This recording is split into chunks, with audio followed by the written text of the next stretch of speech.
So today I want to, in the first few lectures, as I promised you, I'm going to give you a quick overview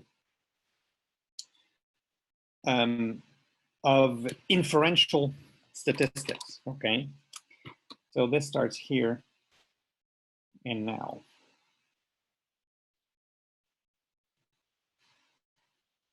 He said while writing it down.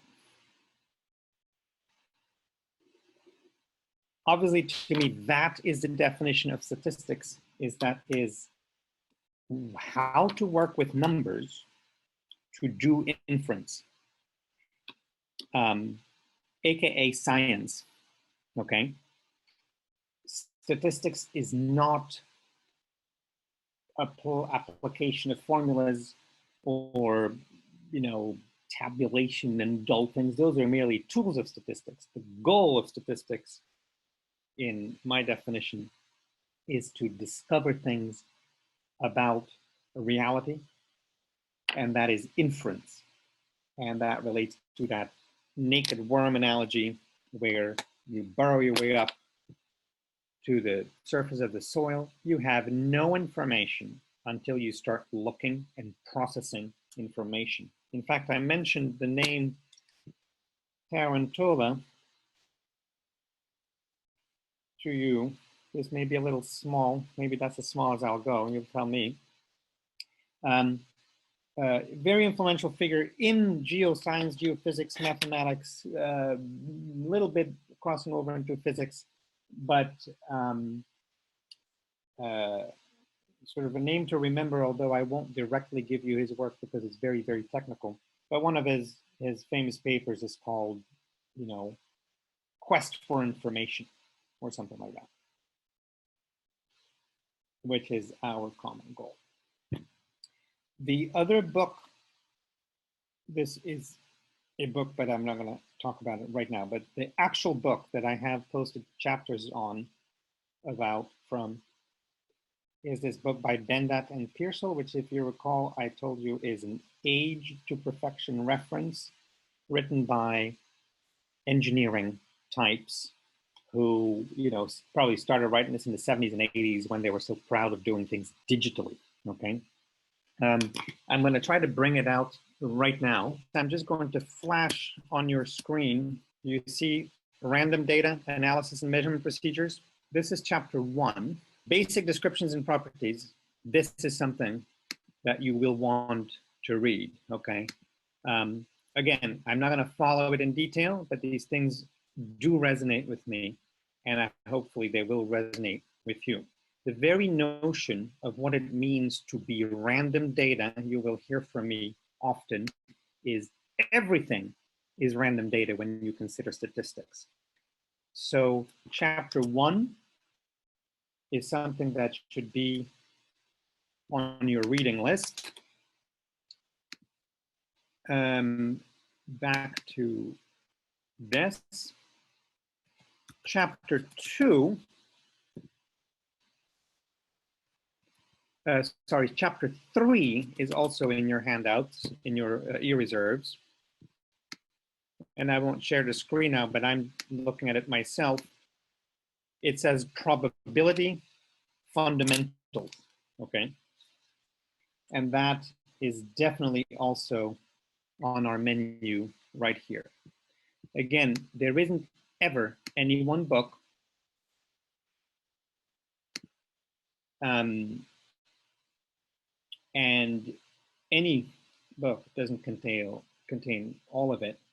This is a good departure point for you all.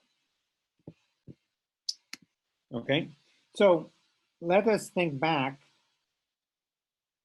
to that plot that I showed you, which I'm going to redraw here in hopefully black. All right, remember the sets A, B, C, D, and it was on some arbitrary axis, which could be a physical property. I'm going to often call X or T, or well, usually X, I suppose. And then I'll say, pretend it's temperature, okay? The temperature in your room. And so I will often call these bags of data A, B, C, D. Those are just outcomes of experiments, or somebody literally hands you a bag of data and say, here, tell me something about it. And I showed you these things, and the different sets were, X's. And then we commented on the three fundamental parameters needed to describe any sort of data like this qualitatively, quantitatively, to becoming, and then for now, without heeding any of their order. So quite literally a bag of data from which you pull a ball with a number on it that represents something. While I do not endorse gambling, like a bag of lottery balls with numbers on it.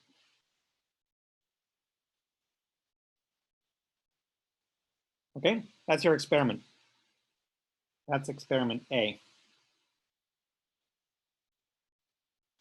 So I'm going to randomly call on people, not randomly. I told you I can't keep track of people's faces and so on. So I'll call them when I see them in my window. And I want to see your names. Oops, I'm not going to remember.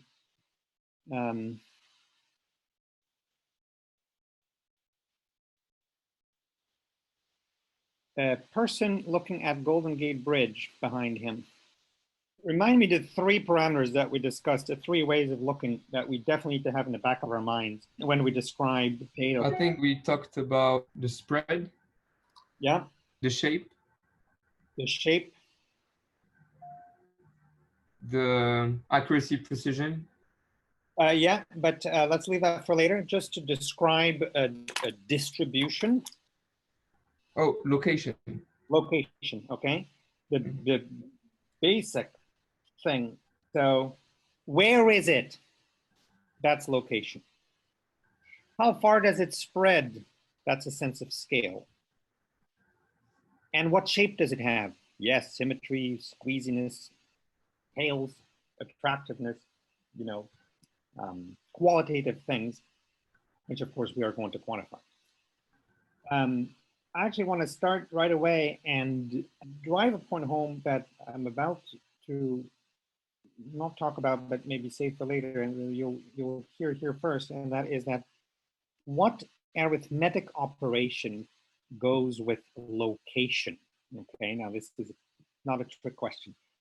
Mean, like average?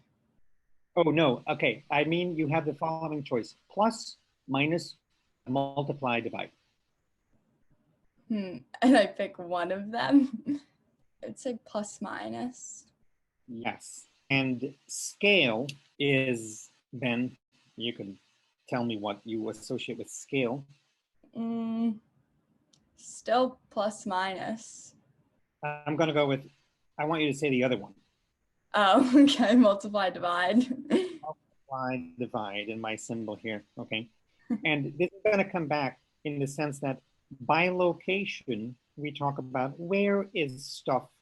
And we really are going to, and you will see, associate this with translation. Moving things. So if I say that my temperature is at 37 and tomorrow it's at 39 because I contract a horrible disease, you will tell me that I've translated, I've added temperature. But if I tell you that my temperature is 37 plus or minus 14, huge uncertainty.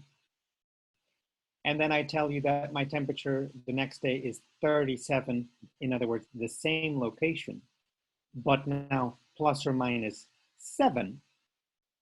I want to sow the seed in your head that we will then say that my uncertainty, my precision, my sense of scale has halved. So that's a multiplicative action. And so scale, the best word in mathematics for it is still scale, the sense that translation is adding things to it, like in location, but squeezing, stretching, and so on is associated with uncertainty. How about more synonyms? Translation, shifting. Those are just math words in different textbooks. Scaling is stretching, and squeezing. And I do want this to be right in your head, because when I will say it again, it's going to make sense. So we are led to the notion that we're about to describe some sort of a distribution. And the red distribution here is, wherever that is. Its location is, here. And now my other bag of data, B, wherever that is, different shape and so on, and it's there.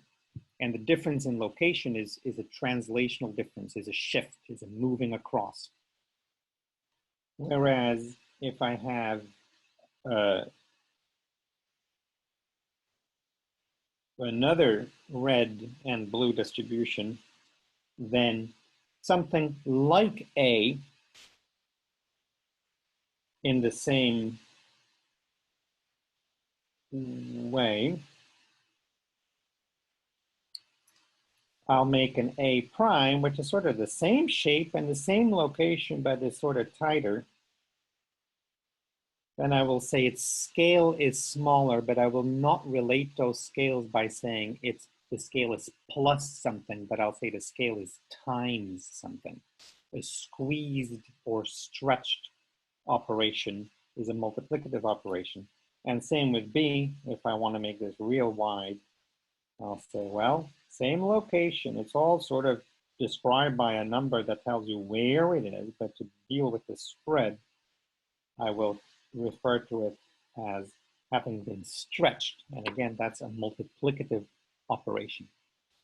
These are non-important notions. Okay, so you heard that here first, and I'll refer to this moment when we talk about this in more detail. How do I even begin at getting at what the distributional characteristics are of a bag of data? In other words, if I give you that bag of data, what's the very first thing that you want to do beyond what I already did, which is plotting it on whatever axis that you have? How do you begin by summarizing it in this distillation of the bag of numbers to, where are they, how wide or thin are they, and what is their overall shape? You can sort of assess the shape by plotting them on a histogram and little buckets. Exactly. So that's where I want to go with you next. So if this was a blackboard, I'd move it up. I'm hoping that you can retain some sense of it. Obviously, we don't really have a blackboard, and it would be white. Well, actually, it wouldn't be. But so this goes into your mental bucket of it's up there now. And so yes, we want to talk about histograms, and I'll be brief about it because I know you know what it is. I'll just give you the formalism. Okay. Actually, before we go, I'm going back to my board. I slide it back down.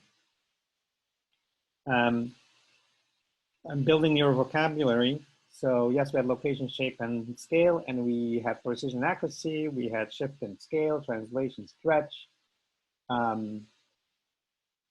What we haven't done at all yet is distinguish the words population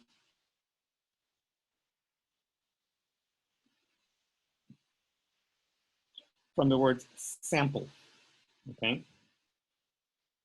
And here, I, as your teacher, it is my job to use my words carefully.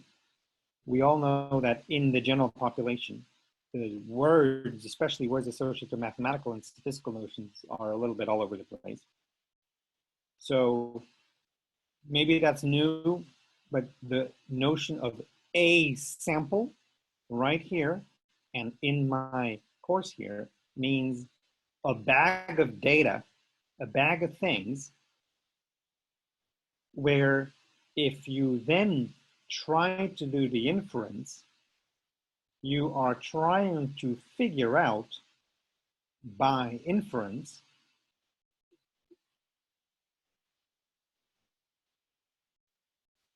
what the population is of such a bag of data. And so a bag of data is a sample. A sample has a certain size, the number of entries, the number of outcomes of your experiment, the number of balls that you pick, okay?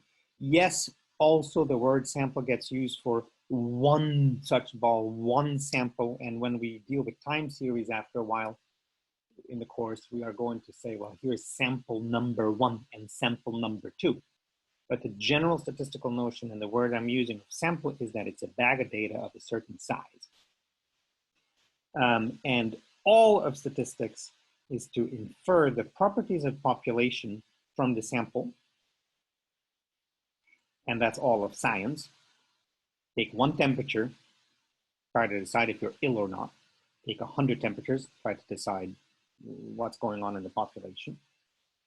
And the word random then, in the sense that I use and that Bendeth and Pearsall use, is, well, the population is a random process.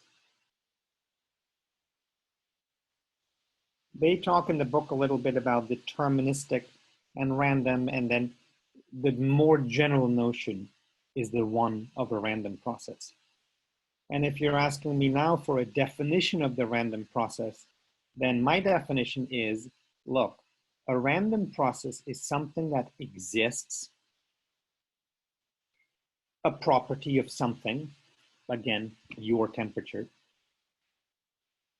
and that thing that exists is behind it. There is a population that one can care to characterize, that is characterizable. So it is somewhere in location, and it is somewhere with a certain spread and a certain scale, and it has a certain shape. So those things exist, but I do not know them. But I will take a measurement, I will do some science, an experiment, a field trip, take a sample or a set of samples, and then from those I will try to infer the properties of that population. But that population remains a random process, and so I do not want to know the precise numbers of everything, but I want to know what characterizes them statistically as a population. In earth science, as an example, I do not want to know the location and charge and valence state of every molecule in the earth, but I want to treat it like a population that is knowable, a thing that exists with certain properties and that I will describe statistically. So the histogram then is a summary. That's another statistical notion here that acquires a new meaning, perhaps, of outcomes, of elements in a sample that gives me a way of going from the sample to the population.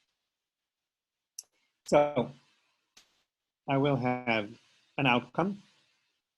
I will define frequency. I'll define, an experiment size. And I'll say, all right, n goes from 1 to m.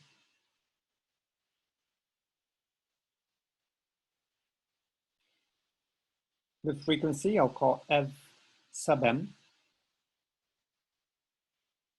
I'll give my experiment a size n. And let there right now be another distinction that I haven't yet drawn, but it naturally arises. The first example, is going to be, watch me write it sideways, discrete outcomes.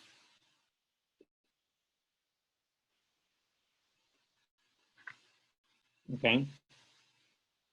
Faces on your die, not your body temperature. Number of windows in a building. Ultimately, and soon, we're going to leave discrete and think continuous. And then, of course, we're going to return to discrete because we as scientists must treat all data as discrete because here is one, here is the other one, here is the next one. Even though the processes themselves may be continuous, and even though often we will have continuous processes that we observe analogly, but then that we discretize to do it digitally. And again, that's what chapters 1 and 2 and 3 of this PennDOT book are going to hammer home. I have All right. I have a question. Is the experiment size, are N and M the same value? No, they are not. And I need to rush to make my next thing so that that becomes immediately clear. What I mean by the outcomes are the possible states of your thing, your measurement. So on my axis, little m here, let them be the faces of your die, so the number of windows in the building. I will say, well, it could be 1, it could be 2, it could be 3, it could be 4, it could be 5, it could be 6. And literally on a die, right, the 6 faces of a cube, that's all you've got. 1, 2, 4, however they are arranged. So big M now is the number of possible outcomes of a discrete set that is countable and finite and like close and you're done. If you want to think about this way, now I can roll my dice another time, and of course, each time I have the same set, big M of outcomes, and I can run this many, many times, and my N is my sample size, which tells me how many times I have performed this experiment with M outcomes. Does that clarify? Yes, thank you. So if you're going to literally do this experiment, rolling that die, then it stands to reason I'll want to collapse all of these experiments onto my red axis and say, sure, I'm just going to count the number of times that I observed this value and that value and this value and this value out of the 6 outcomes, right? So on this y-axis here, and now I have defined everything, I'll just say, what is the frequency of the value m in this experiment, which contains a total of m rolls of my dice, that's the size of my experiment, and I'll summarize it. And the red thing, if you see the colors clearly, I'm actually colorblind, so hopefully the red is really red for you. To me, it's very close to the black. Sometimes I may pick the wrong pen, but it's meant to be red and standing out and saying, well, that's your histogram, okay? So what do we know about the histogram? We know that if we sum all the values up from 1 to big M of all those frequencies, what do we get? That should be 1. Okay, so here we are having a linguistic diversion here. Some people use it one way, some people use it another way. My frequency sums to n. It literally is the number of times that I have a certain value observed There definitely are other people using this in your relative sense, but right now I just want to use it this way. And so I will then call 1 over n of the frequency, which I might then sum. That's my 1, by the way. Nice European one. So my frequencies are absolute, the one that you were playing with a relative.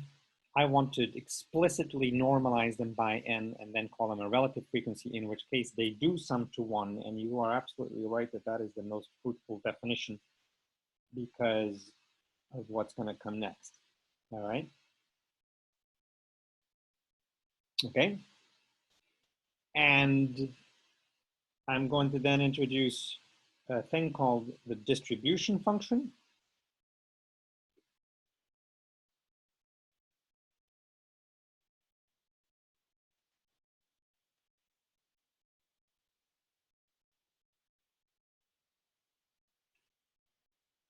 And I'm going to call that big F,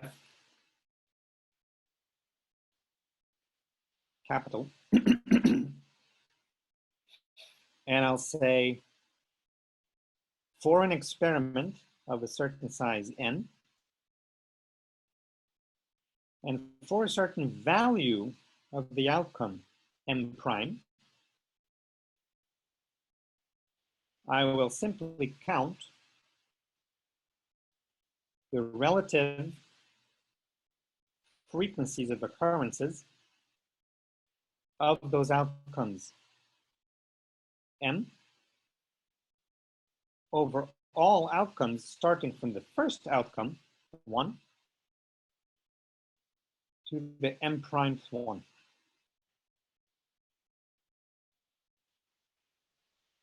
So I suppose this is why I like writing and you like copying, and hopefully you put this together, that all equations, they are written from the left to the right, from the top to the bottom, and all the symbols, whenever you write them, they mean something, right? So I write this down and I need to read it as big F is my distribution for an experiment of size n, which is a function of an outcome, m prime, and it is defined as the normalized by the size of the experiment sum over all outcomes of the relative frequencies with which they are being observed, starting from the lowest one to the value that you care to evaluate this function at. So clearly, if m prime is capital M, what do you get? So big F of n of capital M, working from this definition. Then that would be 1 because you're looking through the entire. If anything, you'll get familiar to my style of writing. That's my 1. That's my sort of loud one. I have a 1 here also, which is my little one. Okay, well, that's it.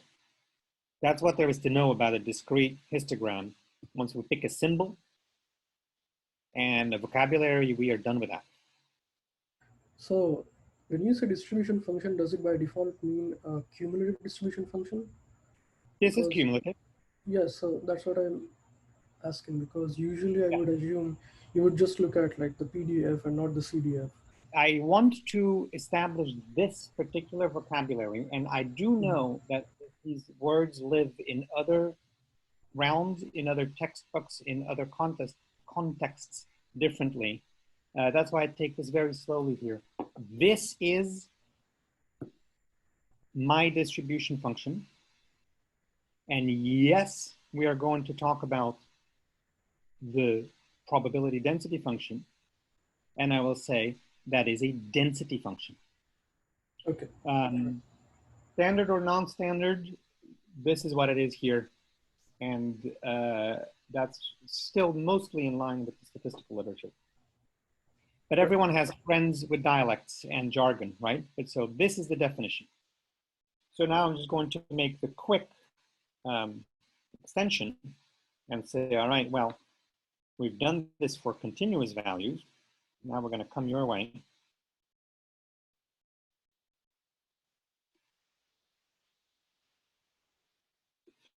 And I'm going to extend my notion of an axis to not as having discrete outcomes, but rather being some continuous variable x that can take any value ever in the world of mathematics, so the real number line. And of course, you all know that you cannot pick a real number and, well, you can pick it, but you will never be done writing down the digits of any particular point because there's an infinite amount of them. So immediately I introduce the notion of an interval over which I look, which I call delta. And immediately I'll say, well, you all liked this notion of relative frequency. And now I introduce a frequency normalized by the width of that interval delta.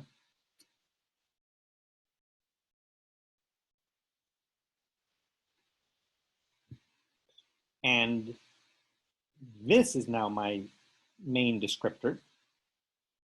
And I am going to call this little p. This is my little p. I'm going to get rid of the, let me erase this. What is delta and interval between again? It's between any two numbers on the real line that you care to call a bucket.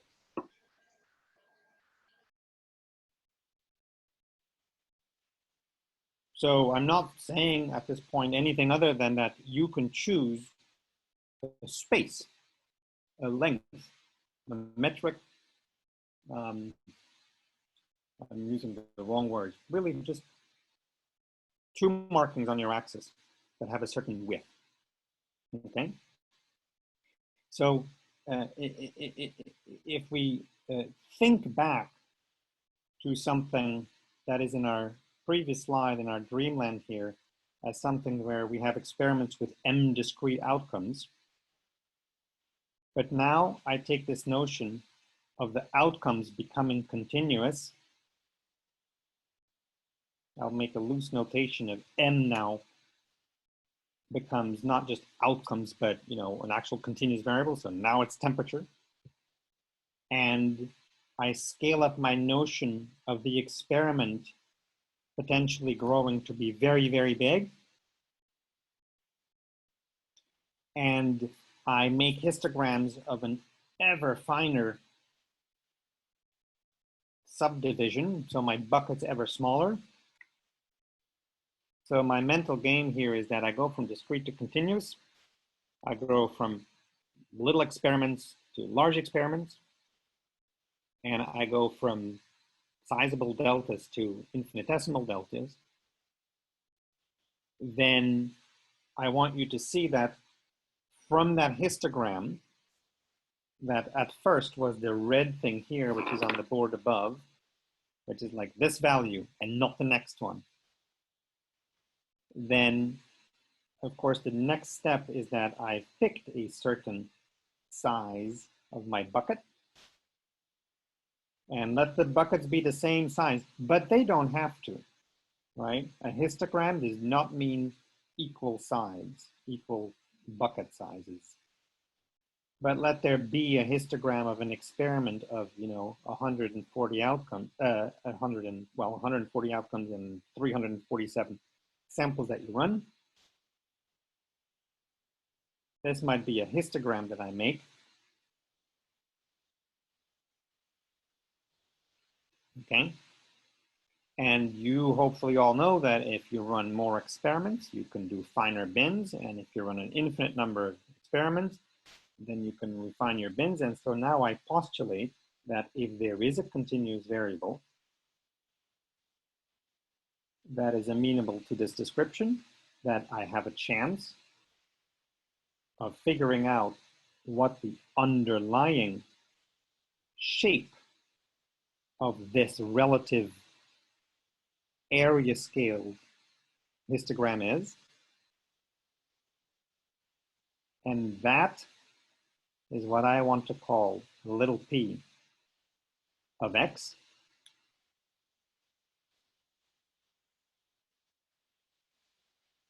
And that is what I call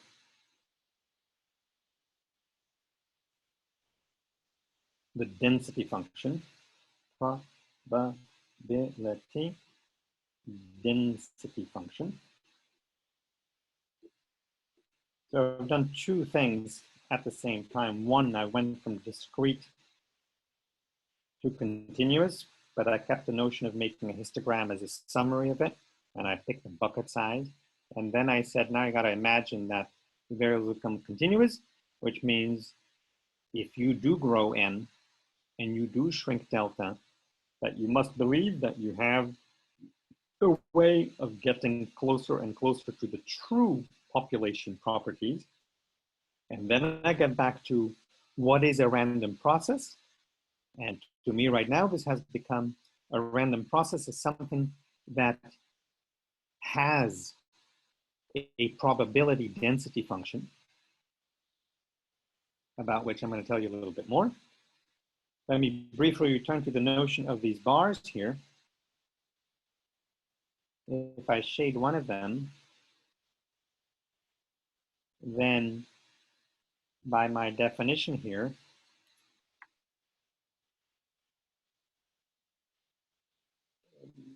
again, I'm mixing the notions because I'm going from discrete to continuous to, from histogram to sample to population. But so if you hark back to discrete outcomes or to intervals, or actually, let me quit writing the index here. In this definition, my f remains my frequency. And now I'm saying, well, the height of these things is this. So that's what I'm plotting. And what I want this to be is that when I multiply this value with the width, in other words, the area of the bar of my histogram, that is how I want my probability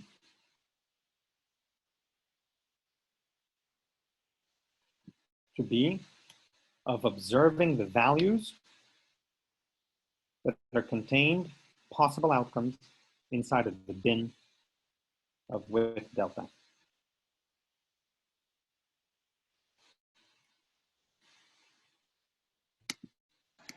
Is the vertical axis on this graph the frequency? So the vertical on this graph is now, when it's blue, P of X. And in my, heuristic construction of it, it began its life as F relative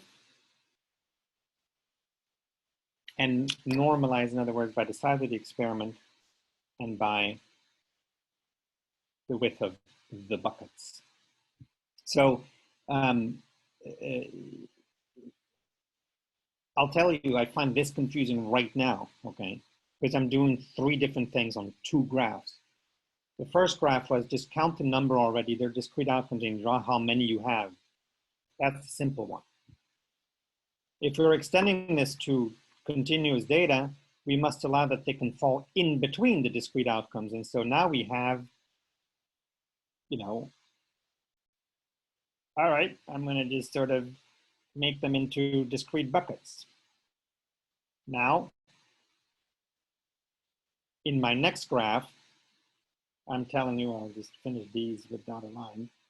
My next graph, I'm telling you, well, all right, I'm gonna now decide on what this histogram is, and I'm going to do the height of the bars, right? That's the height of the bars is f over n over delta, the number of times you've observed it per everything, per width, such that when you get the area of these things, you get the probability, which is the relative frequency of occurrence. And so let me just thereby define, and then maybe we'll circle back and wrap this up. But I now want to define probability as big P. So now I'm going back to my previously defined distribution function. And right here and now, I want my probability distribution function, my probability function. I want that to tell me that if I go from minus infinity, because remember it's continuous and can go from anywhere to anywhere, to x prime, I want to be able to use the probability density function, little p of x, to help me define a probability distribution function that tells me if I integrate p of x dx, that is what's in words known as the probability that my value that I'm interested in, my temperature, is smaller or equal than the value that is the argument of this probability distribution function. So I've defined the probability function as a cumulative, yes, as a distribution function. Those are my words, and those are words that I lock in right now and I claim them.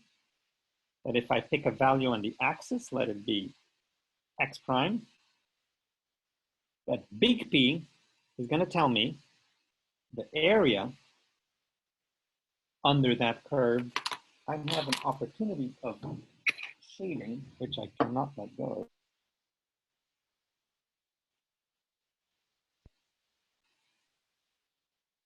Where I say, all right, I've come to this point. At this point, I have amassed this much of my probability density.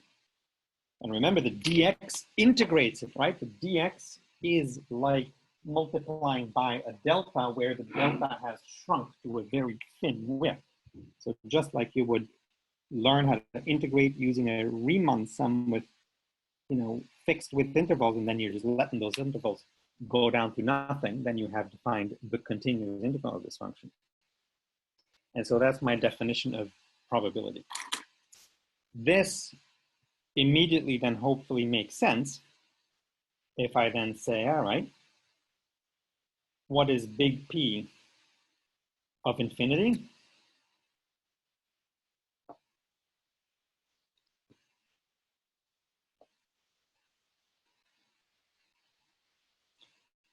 The probability is going to end up being 1. Because you're going Right. from negative infinity to positive infinity, you're covering the full range. So every possible probability will add up to 1. Exactly. So in my words, that is, something definitely happens.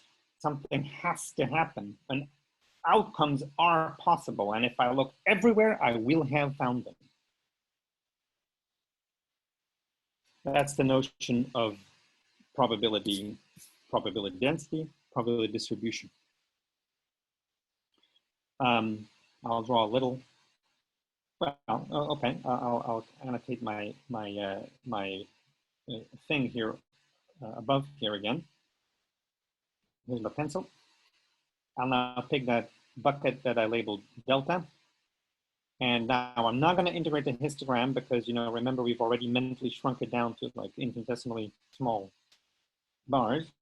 So the integral under the blue curve, which is p of x, little p of x,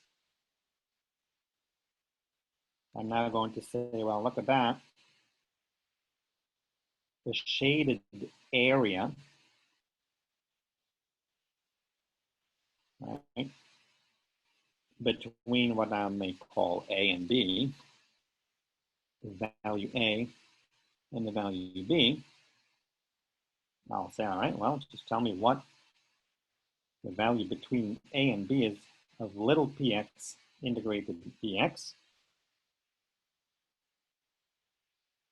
I'm just applying my words. That's my probability that A and B bracket my variable x. The specific values A and B, well, whatever I have, x being temperature, the mass of density is the probability, is the integral under the probability density curve between those 2 points, and that tells me how probable this thing is.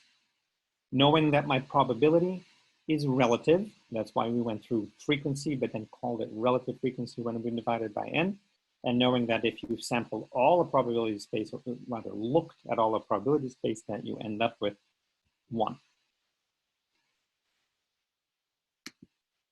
So a probability density function, right?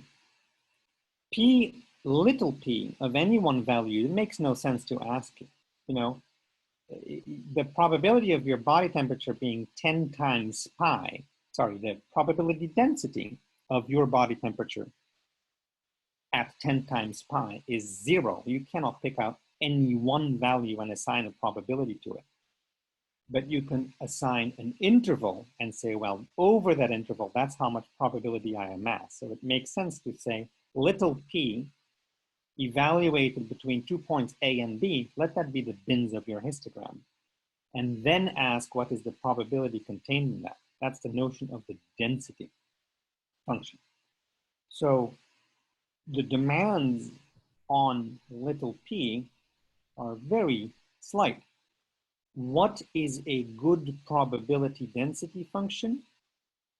Well, it has to be a function that can take values that when integrated over the entire range domain equates to 1, right? So of all the possible functions in the world, there is the functions that when normalized and integrated this way yield 1. What is another obvious requirement of a probability density function let me rephrase it. What is an obvious requirement of a function that normalizes to 1? But in order for, but whereby applying that requirement, you get a probability function. So give me one more thing that a probability density function has to be a probability density function. It has to be greater than 0? Yes, right? It has to be a positive function.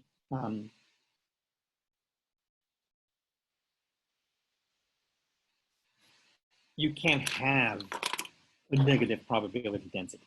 And then one final thing about these things, I have now established enough notation to ask you, well, how do little p, he said while drawing a big P, and big P, he said while drawing a little p, relate? What is the mathematical relation between big P and little p? In other words, than, or rather from my previous definition, but not repeating the previous definition. Big P is the integral of little p to a certain point. That's right. And now I want you to turn those words around and read that left to right or right to left and say the corollary to that. The derivative. Yes. Okay. So differentiating big P is going to give you little p. Now we went from spiky discrete histograms to area histograms, where the height of the bar is a relative frequency such that when I multiply by the width of the bar, it becomes an absolute frequency. When I sum them bars, I get the size of my experiment. And I went from the discrete to the continuous, mentally shrunk my bars, and then defined the equivalent of the little f as a little p, and the equivalent to the big F, the big P. And that's really where I want to end with this, because we are going to go a little further in probability density function of continuous variables. And so they have an integral differential relationship. And if you want to throw the word probability in there, well, probability is an amount of mass accumulated under a probability density function by integrating it out along the axis over a certain amount. And when you do that, you get the probability that your variables fall within wherever your integration points are. Knowing that if you hit them all, minus infinity to plus infinity, you mean it exists, something will be probable, it can be described, and the only sorts of descriptions that you need is that these functions need to be positive and integrate to one, and then almost, in other words, anything can be a probability density function, because that's not a lot of constraints. As usual, feel free to interrupt. I'm going to start extending it a little bit.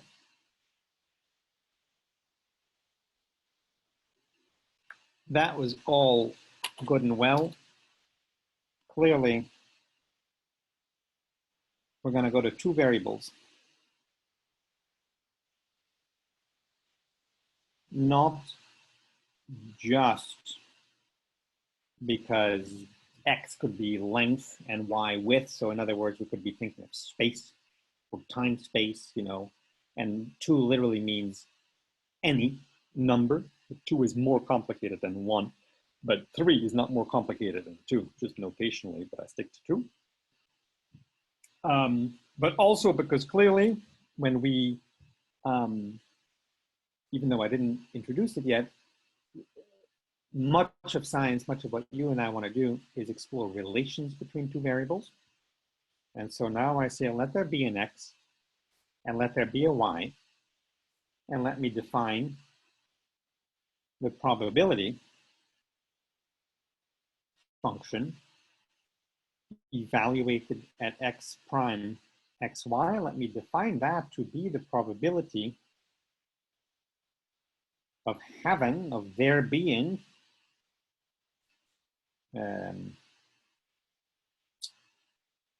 pick the blue, my random variable, whoops, and then the red, black, that my random variable be X, and let me care to describe the joint probability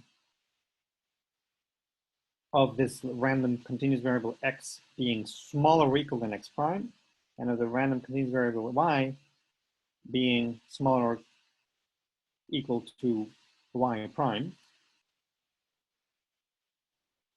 And so that's my notion of their joint probability, two variable function, and clearly any number at some point. What does that function have to be?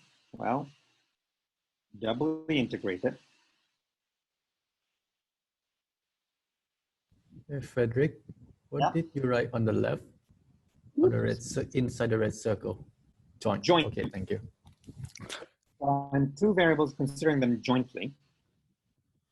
And so I have a two variable function. A big P, which I define my probability in the same way as before. With that, the same notion as before, little p. I'll use my dummy variables as black ones. This is another thing about notation. We got to get used to each other's notation. Variables are typically just letters, lowercase, you know, X, Y, Z. Specific entries, I typically do a prime on them, X prime, Y prime. And so now I'm integrating over dx and dy as dummy integration variables. And that, you all know, must be 1. And we all know now that for this little p to exist, this function needs to be positive. And we also know again that this evaluated at xy prime is, yep, coming in from the left all the way up to x prime, coming all the way in from the left all the way up to y prime. This integrated function over these dummy variables, xy, xy, and that is my big P function, my probability function, which is a distribution function, which is an integral of a density function. And if I want to talk about joint,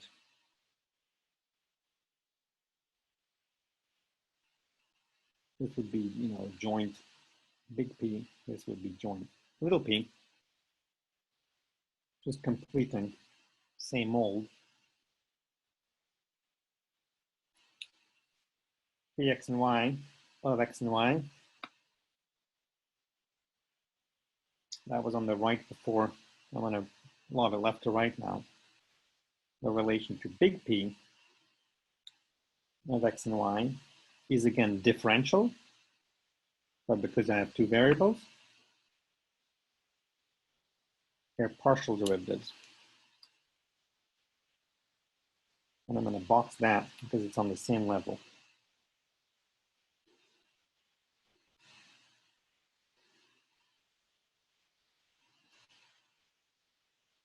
Okay. You want to, oops, if you want to start imagining this, draw yourself an axis, x, y, and P of x and y.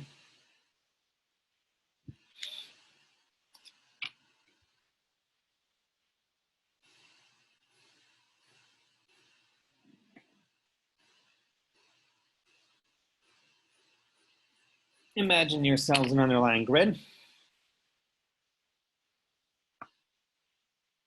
Give yourself a mental notice of an area, which was previously a big delta, and now it's like a dx times dy situation, a patch.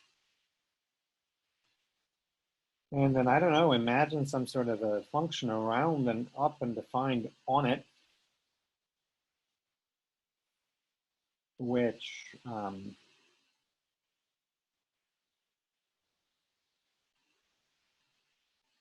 some kind of a shape, a little mountain, telling you what the probability density is. And then the notion of, you know, x taking this and that value between those points and y taking this value between those points sets up the notion of something I can probably barely draw, but I'm going to try it anyway. You know, a volume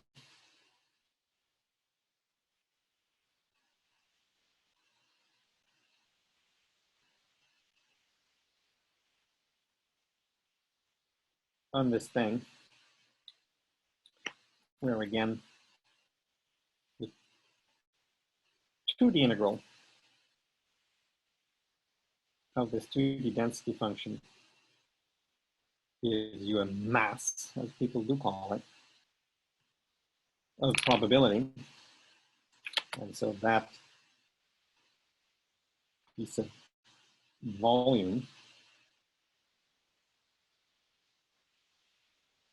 right, is the probability of hitting something. And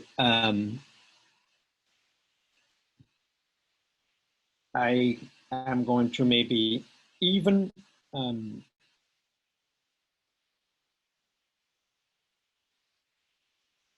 well, let me just do this, right? And say, all right, well, that is going to be an A and a B, and I'm drawing the infinitesimal at the same time as the finite, right? So let dx be and dy be the integration variable, and let A and B be specific things, and now I have a C and D, and so from A to B in x and from C to D in y, the integral under that x, y function over dx, dy is that thing that I started on the top, the probability of x being in between these values and of y being in between these values. Just want to say, don't mix up x and y here. Am I doing that? Yes, I am Yeah. doing that. And so that is why I have this. That's why erasing a blackboard is convenient.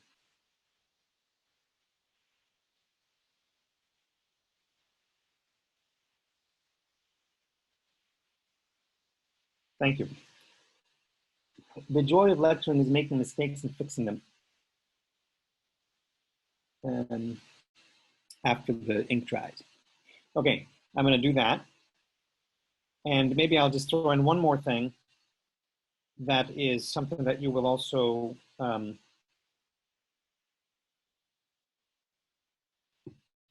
encounter. Actually, let me quit this blackboard and start a new one on that.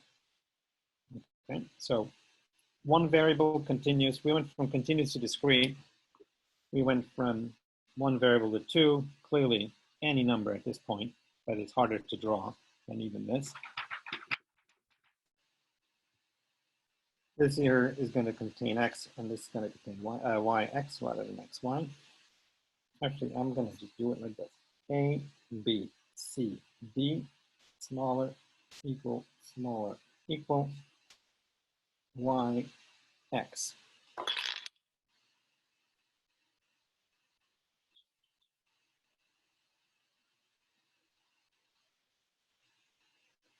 Okay, so I just want to do another bit of notation or vocabulary, and that is, the notion of an event.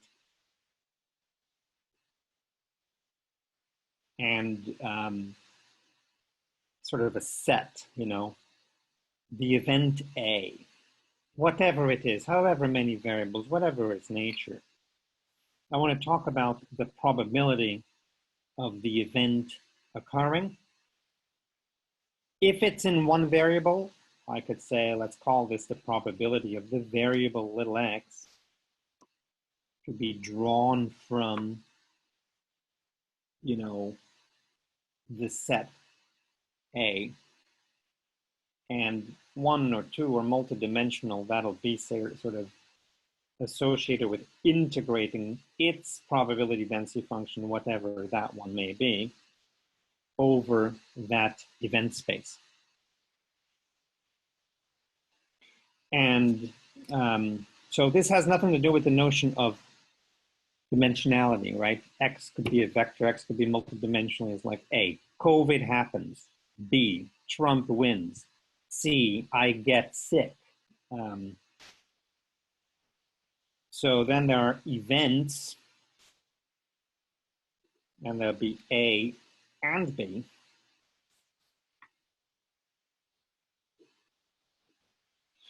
And they'll have their probability functions. There'll be a PA, there'll be a PB. J. So the joint probability, I want to talk about P of A, that event, and B happening. And the notation is like this. I grew up drawing Venn diagrams in 2nd grade. That was a thing to do. I don't know if people do that here. If not, I'll draw some later. But that's the notation of A and B, their joint probability. You know, they're both happening. And then I want to introduce the word conditional probability.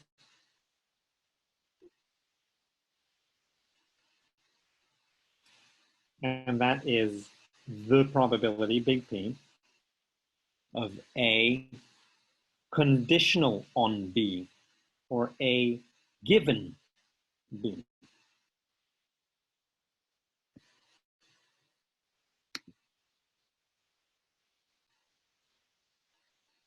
And I'll just briefly slap them on here so we can start from that next lecture, but I want to talk about independence.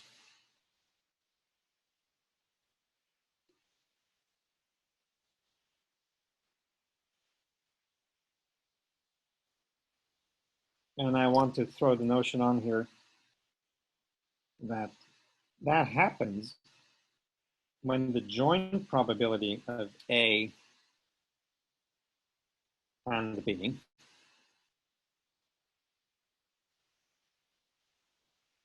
is given by the products of their individual probability functions.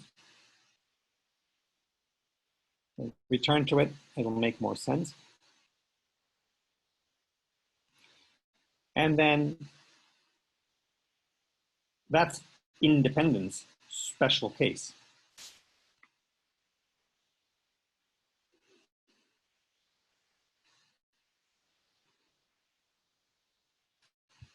And I want to conclude with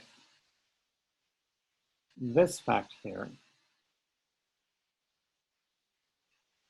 that the probability of A, the joint probability of event A and event B, I could read this in 2 ways. I can say, well, the joint probability of these 2 events happening is the probability of event A happening given that B happens, times however much chance there was of B happening, which is just as well the probability of B happening given that A is happening, times however much probability I have of A happening. And I'm rushing to complete the slide and then we will pick this up. You do have to read this a handful of times and I will talk about it again and we will have reading about it. But my fastest way to concluding with this, that the conditional probability of event A given B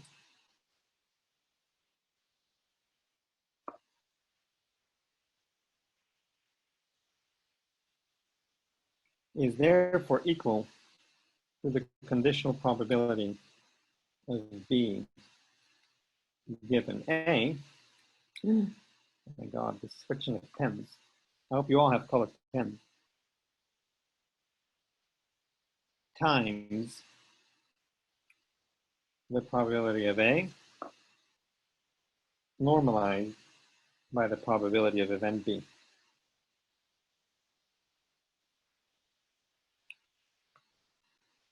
I hope I didn't write it wrong because normally I now need to take a step back and verify it.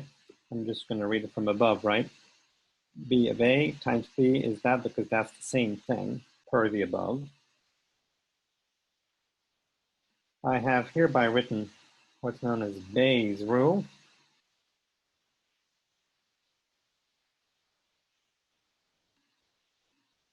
It will come back. We are going to talk about it. I always do it like this. I can never remember what it should be until I walk myself through it this way. And later on, we will see how this connects to data analysis and so on, where, you know, if you want to start thinking about this being the probability of a model being true given data, and you want to think about that being of the likelihood of the data given the model, multiplied by the prior belief that you might have about the model parameters, suitably normalized, that's okay. We can start thinking about that. It doesn't have to be. Now this is just a game of chance. That's how Bayes did it in 17 whatever. But it will all tightly connect to what we are about to discuss. Are there any questions? Frederick, you haven't touched the cumulative probability function yet. If you want to read my big P as the cumulative function, then that is what that is, right? It's a cumulative function. It's something that starts somewhere and accumulates. So that's where terminology does vary, right? And I want you to link the words to this precise set of however I define these symbols in mathematics, is to say, well, the root notion is it's twofold. There is a probability, which is a relative frequency of things occurring out of one. And there is a notion of how that's distributed over the real axis, let's say. And so that is a density, where density means it's normalized with respect to the number line, to the x line. And that's little p. And probability is an area under the density curve. And if you begin that area from the left all the way to a point, then that's called the distribution function. And that is a form of a cumulative distribution function. That's a CDF in some languages, as opposed to a PDF. What's on the sheets here and now is the distinction between density and a cumulative density. And in my words, that's a distribution function when you have accumulated it. And that is something that pulls out probability. But you have to read it in this way, big P of X. It's not the probability of X. The words are, it's the probability of the variable X taking any value between negative infinity and that X that you're looking at. And so I always go back to my drawing of it, which would be on the same page. And people will always confuse you with their choice. And they say, yeah, but it's obvious, right? Because I normalized it. And I write frequency, but I mean relative, and I mean this and that. And so Bendath and Pearsall, also, like all books, begin by clearly drawing that distinction, even though the words may sometimes vary a little bit. And then there's the colloquial. It's all about distributions. The distribution function, well, that's right. A density function is a distribution function, but it's not in the way I use it right here and right now, which is why I spent so much time on it. And then, final thing is that however we define it, these are things you need. You want to describe the chances of something being true or something being happening or being bigger or larger than a certain thing.